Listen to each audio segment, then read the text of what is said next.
If I asked you to picture the Wendigo, there's a good chance you would imagine an enormous creature standing deep within a frozen forest. Towering antlers stretch into the night sky. A weathered deer skull replaces its face. Long claws scrape against the snow as glowing eyes watch from the darkness. It has become one of the most recognizable monsters in modern horror. You've seen it in movies, in video games, in comic books, across thousands of illustrations online. But there's one problem. Almost none of those images come from the original legend. The creature most people call the Wendigo today is largely a modern invention. The real story begins centuries earlier, long before horror films, before novels, before the internet, deep within the endless forests surrounding the Great Lakes and the frozen wilderness of what is now Canada. For the indigenous Algonquian peoples who lived there, the Wendigo was never simply a monster hiding between the trees. It was something far more terrifying. It represented a fate, a warning, a transformation that could happen to an ordinary human being.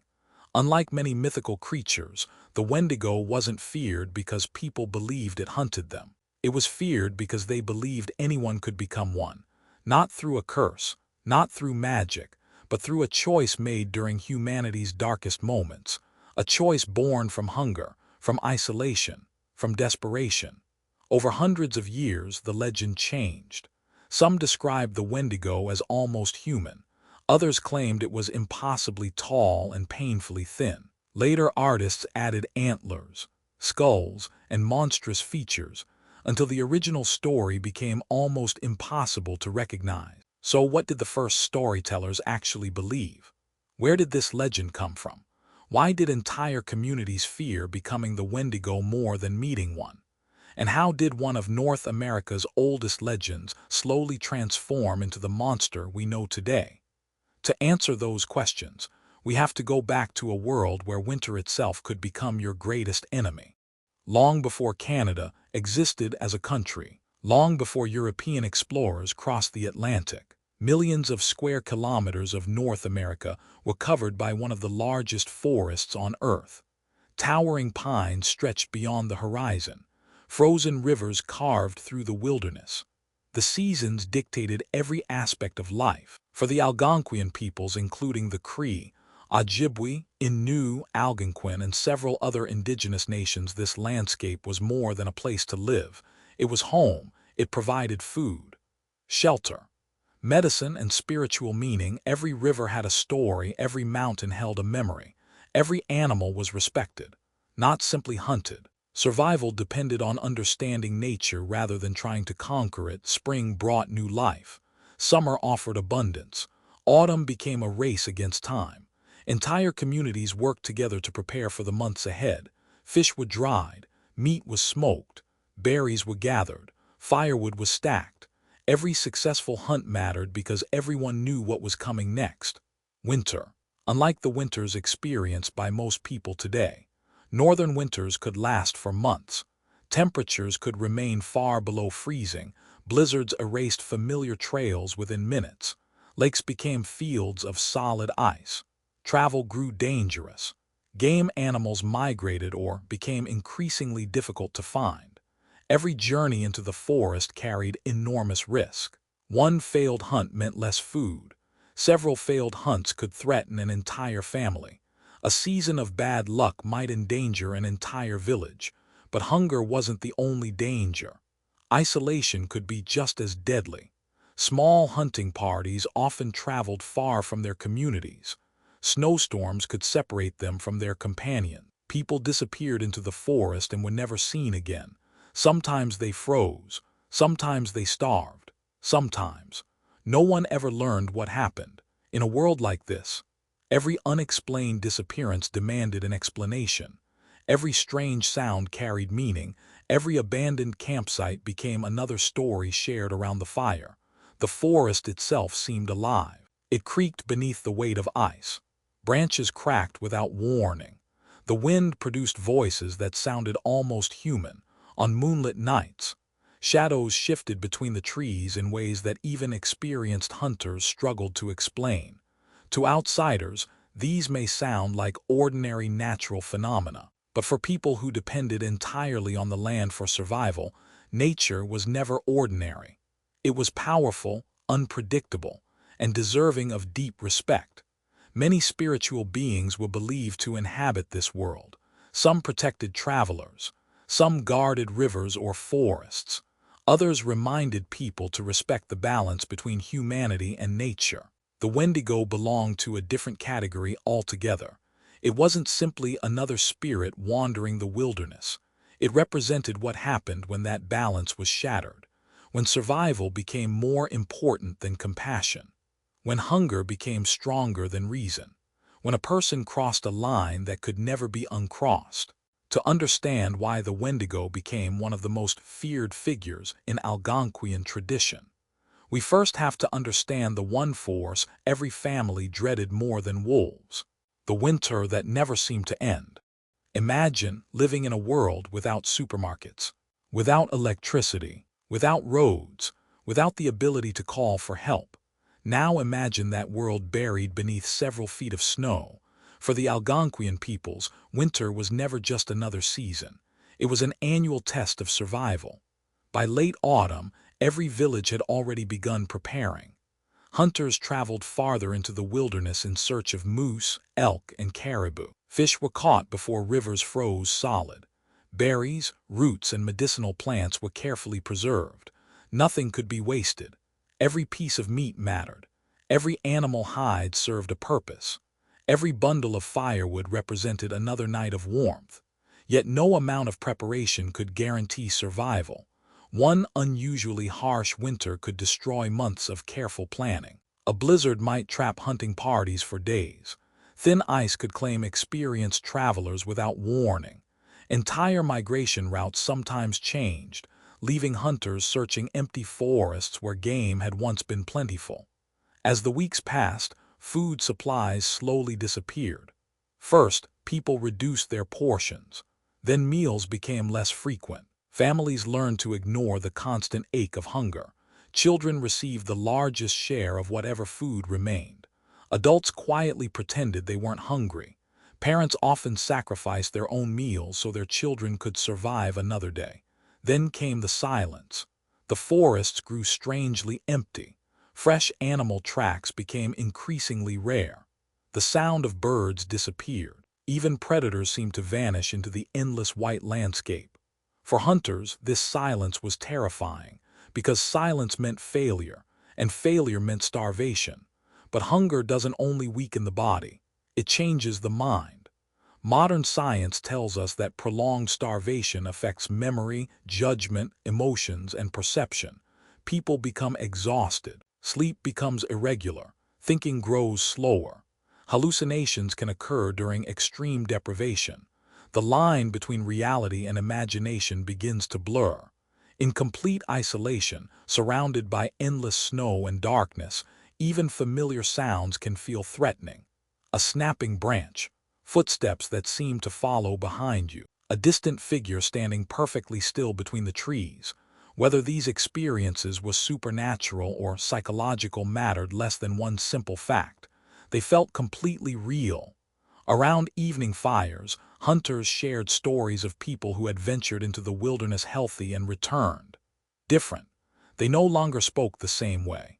They avoided their families. Their eyes seemed empty. No amount of food satisfied them. They became obsessed with eating, not because they were evil, because something inside them had changed. Those stories spread from village to village across generations. Each retelling carried the same warning. The greatest danger in winter was not always the cold. It was what the cold could slowly turn a human being into. That idea became the foundation of one of North America's most enduring legends. Because according to the oldest traditions, the Wendigo was never born in the forest.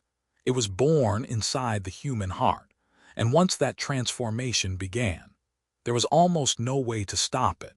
As winter tightened its grip, every family understood that survival depended on one simple idea. No one survived alone. Food was shared. Hunters divided their catch among the community.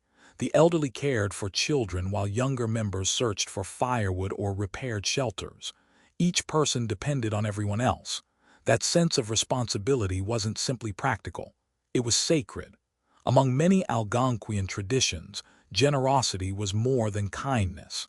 It was a way of preserving life itself. To refuse to share when others were starving wasn't just selfish. It threatened the survival of the entire community. And that is where the Wendigo legend begins to reveal its true meaning. Contrary to many modern retellings, the oldest stories were never focused on creating a terrifying monster for entertainment. They were moral teachings, warnings passed from one generation to the next. They asked a frightening question. What happens when survival becomes more important than humanity? Imagine a hunting party trapped by relentless storms. Their supplies are gone. The temperature continues to fall. Days pass without finding food. Exhaustion replaces hope. Every decision becomes more difficult than the last. Eventually, someone faces a choice that no human being should ever have to make. The stories rarely describe that moment in detail. They don't need to. Everyone listening already understood what it meant. Crossing that line wasn't believed to save a person. It was believed to destroy them. According to many traditional accounts, someone who committed such an act didn't simply break a rule. They surrendered to an endless hunger, a hunger that no amount of food could ever satisfy again. That hunger became the Wendigo. Notice something important. The monster isn't created first. The hunger comes first. The greed comes first. The willingness to place your own survival above every other human life comes first. Only then does the transformation begin. This is why many scholars describe the Wendigo not as a creature, but as a symbol. It represents desire without limits, consumption without restraint, a person who takes everything and gives nothing back. For communities that depended entirely on cooperation, that idea was every bit as dangerous as freezing temperatures, because one person's selfishness could doom everyone else. Over time, storytellers began describing people who had fallen under the influence of this insatiable hunger. They became withdrawn. They isolated themselves from others. They seemed unable to think about anything except consuming more. No meal satisfied them. No abundance was ever enough. The hunger only grew stronger. In many versions of the legend, this endless craving became so powerful that the person's humanity slowly disappeared beneath it. The Wendigo was never simply starving. It was starvation that had become alive. And perhaps that is why the legend remained so powerful for centuries. It wasn't warning people about a beast waiting somewhere in the forest. It was warning them about the possibility that, under the worst imaginable circumstances, the greatest threat might come from within themselves. But if the Wendigo began as an ordinary human being, what exactly happened during that transformation? How did storytellers describe the moment when a person stopped being human and became something else entirely? So, what happened after someone crossed that forbidden line? The answer depends on who was telling the story. One of the most fascinating things about the Wendigo is that there was never a single official version of the legend. The Algonquian peoples were not one nation. They were many nations, spread across an enormous region of forests, rivers, and lakes. Each community preserved its own traditions, its own language, its own stories. Because of that, descriptions of the Wendigo could vary dramatically. Some storytellers spoke of a person who slowly lost all warmth, both physically and spiritually. Others described someone whose hunger became so powerful that they could no longer think about family, friendship, or survival as a community.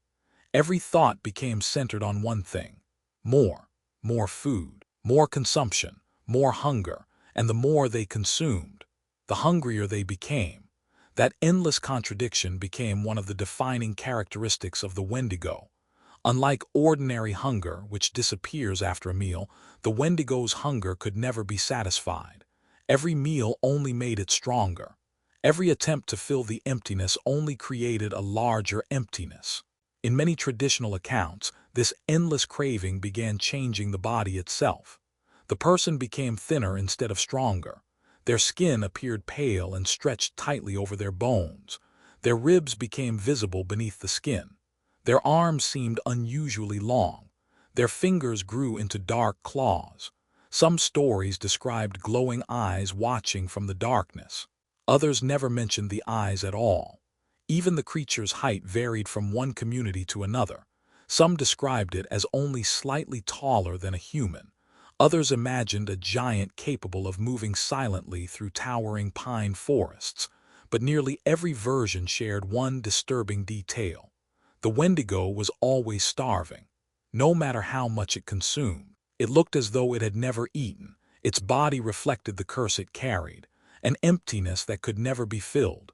This detail is far more important than it might first appear. Modern audiences often assume monsters grow larger and more powerful as they feed. The Wendigo does the opposite. Its hunger consumes the creature itself. The more it desires, the less human it becomes. Some storytellers even believe that every meal caused the Wendigo to grow slightly larger. But because its hunger expanded just as quickly, it remained painfully thin forever. It was trapped inside an impossible cycle, always feeding, never satisfied, always searching, never finding peace. Whether these descriptions were meant literally or symbolically is impossible to know today. The oldest versions of the legend were passed down orally for generations before they were ever written. Each storyteller emphasized different lessons. Some focused on greed, others on isolation, others on spiritual imbalance. Yet together they all pointed toward the same idea. The Wendigo wasn't terrifying because it looked frightening. It was terrifying because it represented desire without limits. A reminder that when a person allows greed to replace compassion, there is no natural ending, only an endless appetite for more. But here's something many people don't realize.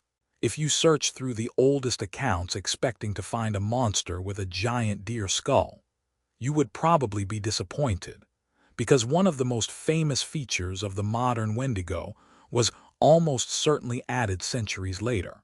Ask 10 people to describe the Wendigo today, and most of them will probably give almost the same answer. A towering creature, a deer skull, massive antlers, sharp teeth, glowing eyes. It's an image that has become instantly recognizable. But once historians, anthropologists, and folklorists began comparing the oldest recorded traditions, they noticed something unexpected. That familiar image was surprisingly difficult to find. The earliest written descriptions, collected from different Algonquian communities during the 19th and early 20th centuries, rarely describe the Wendigo with antlers or the skull of a deer. Instead, they describe something far more human, and in many ways far more disturbing. Some accounts speak of a person who had become impossibly thin. Their skin stretched tightly across visible bones. Their lips had withered away. Their eyes appeared sunken deep within the face. Their body looked frozen, exhausted, and unnaturally tall. Other descriptions portray a giant whose ribs could be counted from a great distance. Its skin was gray or ash-colored. Its movements were strangely quiet. Its presence was often noticed before it was ever seen. Some storytellers emphasized its smell. Others described an unnatural silence that surrounded it. Several traditions focused less on appearance and more on behavior. The Wendigo was said to wander endlessly, never resting, never satisfied, always searching. In many stories, simply seeing one was rare. Most people feared becoming one far more than encountering one. That difference is important, because the original legend was never centered on a monster's appearance. It was centered on what the monster represented. Over the centuries, artists naturally tried to visualize a creature that had mostly existed in spoken stories. Every new illustration added another layer. Some exaggerated its size, others made it more skeletal, some merged it with local ideas about forest spirits. By the 20th century, horror fiction had begun blending different myths together. Designers searched for stronger visual symbols. The antlers appeared. Animal skulls appeared. The creature gradually became less human, and because those designs looked unforgettable, they spread rapidly through books, films, comics, and eventually video games. Today, millions of people recognize the antlered Wendigo immediately. Ironically, many have never seen the older versions that inspired the legend in the first place. This doesn't mean modern interpretations are somehow wrong. Folklore has always evolved. Every generation reshapes old stories through its own imagination. The antlered Wendigo has become part of modern horror culture in its own right, but it is important to recognize the difference between traditional folklore and contemporary fiction. One tells us how indigenous communities understood survival, morality, and balance. The other tells us what modern audiences find visually terrifying. Both versions are fascinating, but they are not the same story, which raises an interesting question. If the antlers weren't part of most early descriptions, where did they come from? Why did artists around the world begin giving the Wendigo the head of a deer? And how did that version become more famous than the original legend itself? If the earliest descriptions of the Wendigo rarely mention antlers, why is that the image almost everyone recognizes today?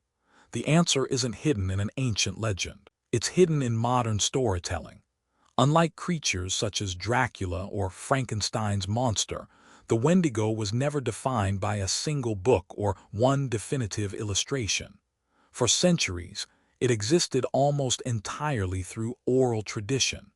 Every storyteller imagined it a little differently. When anthropologists finally began recording those stories in writing during the 19th and early 20th centuries, they preserved dozens of variations but very few illustrations. That left artists with an unusual challenge. How do you draw a creature that was never described in exactly the same way twice? Early illustrators often emphasized what appeared most consistently across the traditions: an impossibly thin body, visible ribs, long limbs, a face that still looked disturbingly human, but horror as a visual medium kept evolving. By the middle of the 20th century, audiences expected monsters to be recognizable at a glance. Filmmakers, comic artists, and later game designers searched for silhouettes that could be identified instantly. A tall, starving human figure could be frightening, but from a distance, it could also look like an ordinary person. Adding antlers changed everything. Suddenly, the creature had a unique outline even in darkness, even in heavy fog, even as a shadow. The influence of deer imagery may also have felt natural to modern artists. Across many cultures, antlers symbolize the wilderness, untamed nature, ancient forests, and powerful wild animals. Combining those symbols with an already terrifying legend created an unforgettable design. Over time, the transformation continued. The face became a bleached animal skull. The body grew taller. The claws became larger. The creature slowly stopped resembling a human being altogether. By the early 21st century, the antlered Wendigo had become the standard version in horror entertainment, films, video games, tabletop role-playing games, digital artwork, social media. Each new adaptation reinforced the same design until millions of people assumed it had always existed. In reality, what happened was something much more interesting. The legend evolved. Just as oral traditions changed from one community to another, modern popular culture created its own version. Neither erased the other. They simply tell different stories. One belongs to indigenous oral tradition. The other belongs to global horror culture. And perhaps that's exactly how myths survive. They adapt. They change. They find new audiences. The antlered Wendigo may not reflect the oldest surviving descriptions, but it has become a legend of its own. Yet there is one chapter of this story that remains deeply controversial, a chapter that moves beyond folklore and into documented historical reports. For more than a century, explorers, missionaries, doctors, and anthropologists recorded accounts of people who claimed they were becoming the Wendigo. Some believed they were cursed. Some believed an endless hunger had taken hold of their minds. Today, researchers still debate what those reports actually meant. This phenomenon became known as Wendigo psychosis. There is one part of the Wendigo legend that has fascinated researchers for more than a century. unlike the stories passed from generation to generation. This chapter appears in journals, missionary records, government reports, medical writings, and the field notes of early anthropologists. Again and again, these documents describe people who believed they were becoming the Wendigo. Today, this idea is often referred to as Wendigo psychosis. But before we continue, it's important to understand something. Modern researchers do not agree on what this term actually represents. Some believe it described a real, culturally specific psychological condition.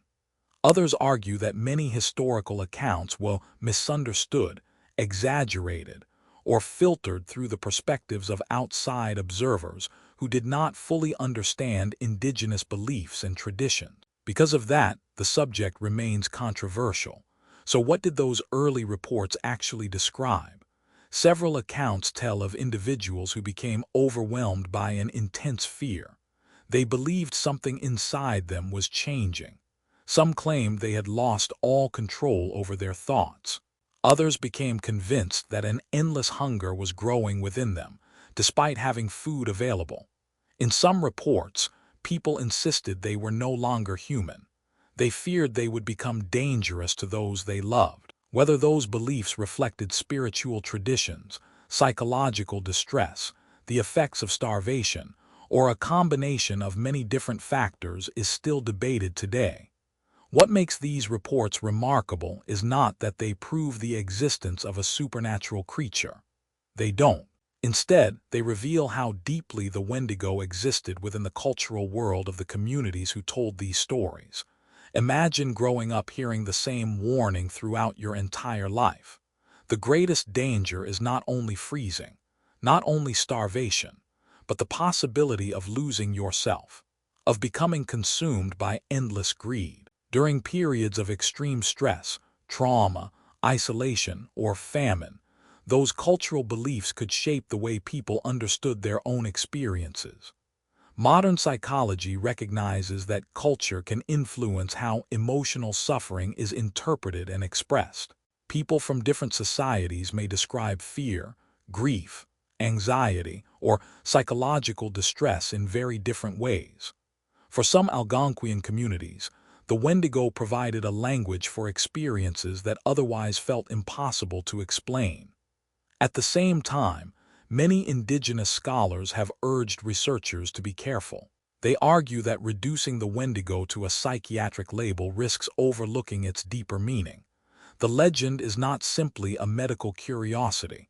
It is part of a living cultural tradition, a teaching passed through generations, a story about balance, responsibility, community, and the consequences of allowing greed to overcome humanity. Perhaps that is why the legend has survived for so long, not because people were only afraid of encountering a monster in the forest, but because they understood that every society faces the same temptation, to take more than it needs, to consume without limits, to forget that survival has always depended on caring for one another.